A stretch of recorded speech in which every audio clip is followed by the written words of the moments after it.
कोई हिंदू पैदा हुआ, कोई मुसलमान पैदा हुआ, कोई सिख पैदा हुआ, कोई किसी भी जाति में पैदा हुआ, वो हमारा भाई है। ये तमाचा है उस देश में जिस देश के लोग कहते हैं कि हम भारत को विश्वगुरु बनाना चाहते हैं। मैं नहीं जानता है भारत विश्वगुरु बनेगा नहीं बनेगा, पर इसका बड़ा बदनामी हो रहा है क्योंकि आज अगर उत्तर प्रदेश के अंदर विपक्ष है, राजस्थान के अंदर सरकार है, महाराष्ट्र के अंदर इतना बड़ा विपक्ष है, तो वो मुसलमानों की बदौलत है। ये मोदी कह रहे हैं ना हमारा डंका बज रहा है, ये डंका नहीं बज रहा है, लोग लानत भेज रहे हैं पूरी दुनिया में, कह रहे हैं कि देखो ये कैसा मुल्क है जहां 2 बेगुनाह लोगों को उठाकर जिंदा जला दिया जाता है। तो वही देश है जहां 40 जवान मार दिए जाते हैं और हमारा प्रधानमंत्री डिस्कवरी की मैन वर्सेस वाइल्ड की शूटिंग कर रहा होता है।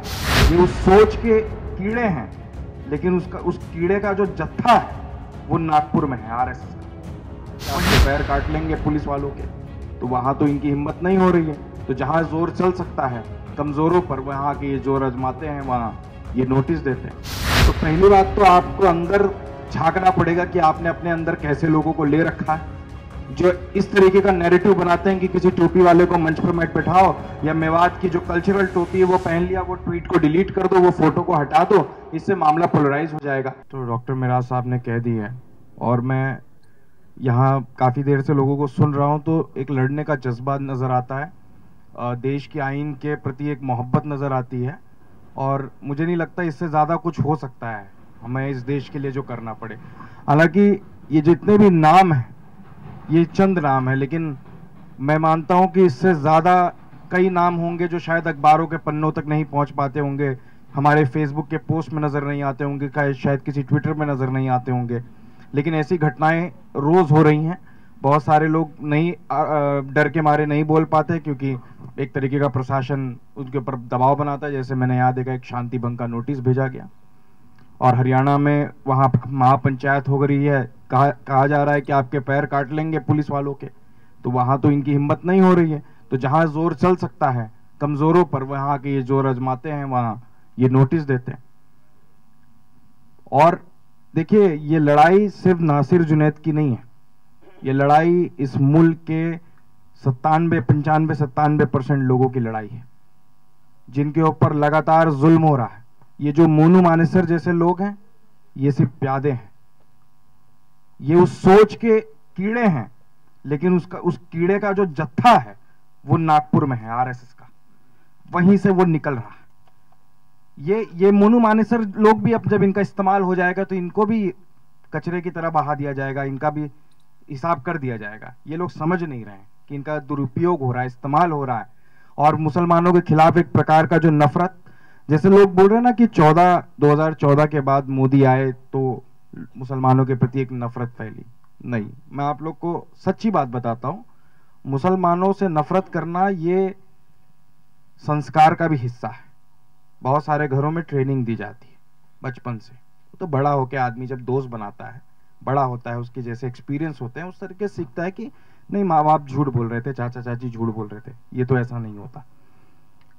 लेकिन इस सरकार आने के बाद जो जहर था अंदर का वो खुल के बाहर आने लगा। एक वो मशहूर शेर था, अंदर का जहर चूम लिया सब धुल कर आ गए, और जितने नमक हराम थे सब खुल कर आ गए। ये वही नमक हराम है, सब खुल कर आ गए हैं सामने।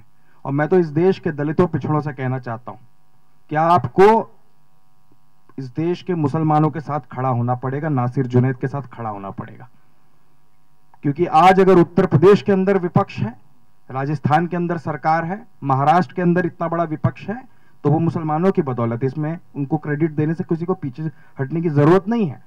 उन्होंने ही पूरा वोट दिया जिससे वो सरकारें बनी, लेकिन जब उनकी बारी आती है तो आपकी जुबान सिल जाती है, आप कुछ नहीं बोलते, आप सोचते हैं इससे हिंदू नाराज हो जाएगा और हम चुनाव नहीं जीतेंगे। अरे वैसे भी कौन सा जीत रहे हो आप, कौन सा जीत रहे हो आप? बीजेपी से लड़ने के लिए बीजेपी की पिच पर नहीं जा सकते। आपको इस देश में बाबा साहब अंबेडकर, नेहरू, गांधी, सरदार वल्लभ भाई पटेल, भगत सिंह, मौलाना अबुल कलाम आजाद, इनकी विचारधारा के साथ ही खड़ा होना पड़ेगा।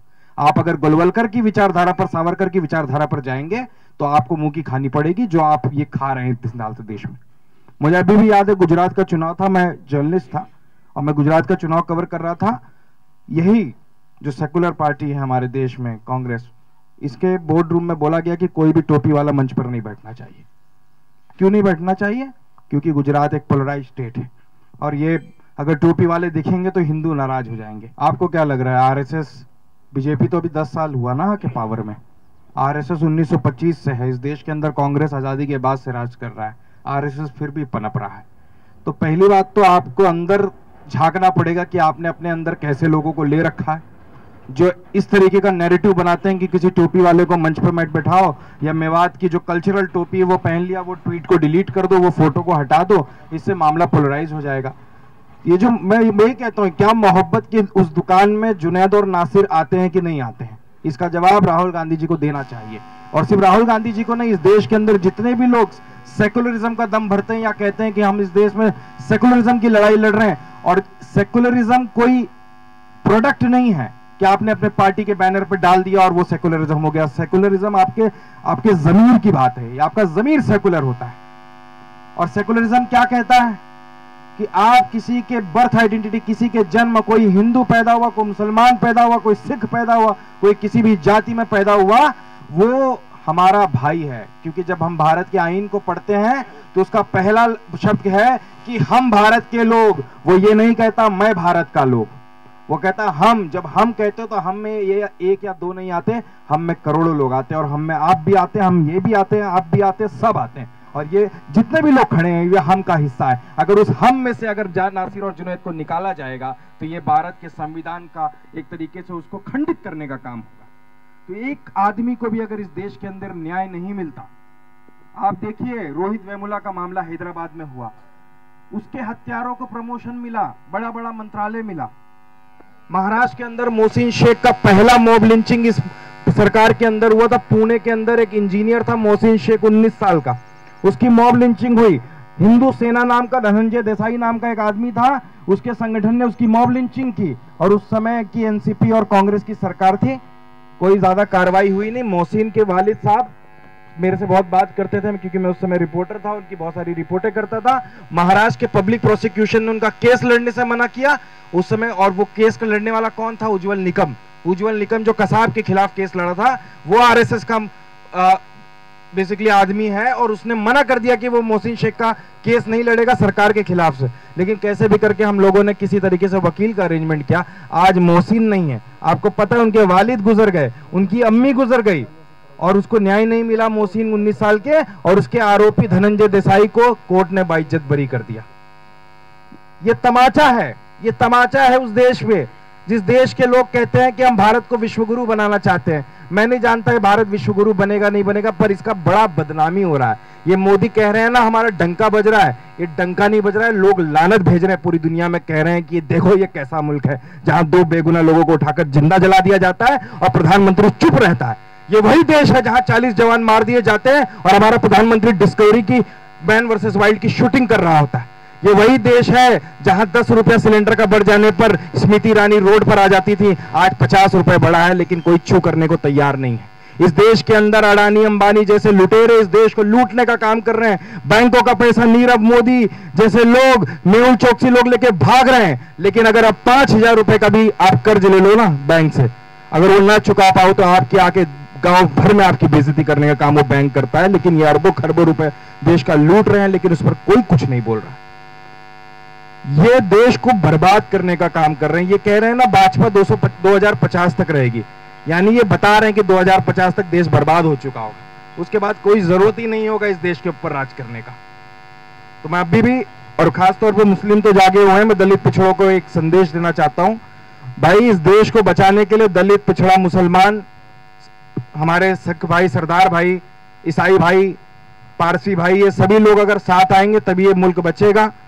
आप लोगों को आरएसएस, बीजेपी के लोग मुसलमानों के खिलाफ दुरुपयोग करने के लिए इस्तेमाल कर रहे हैं, उससे आपको बचना है। बाबा साहेब अंबेडकर ने कहा था शिक्षा वो शेरनी का दूध है जो पिएगा वो दहाड़ेगा, और शिक्षा आपको लेनी है। और ये आरएसएस की शाखाओं में जाकर अपना जीवन बर्बाद मत करो।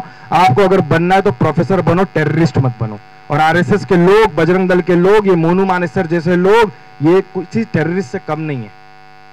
जिनका वीडियो अवेलेबल है, जिनका एविडेंस अवेलेबल है, जिनके पास आप देखिए असलाहें मौजूद है। अगर आप में से कोई एक नकली बंदूक भी हाथ में लेकर सोशल मीडिया पे फोटो डाल दे तो घर पे पुलिस आ जाएगी।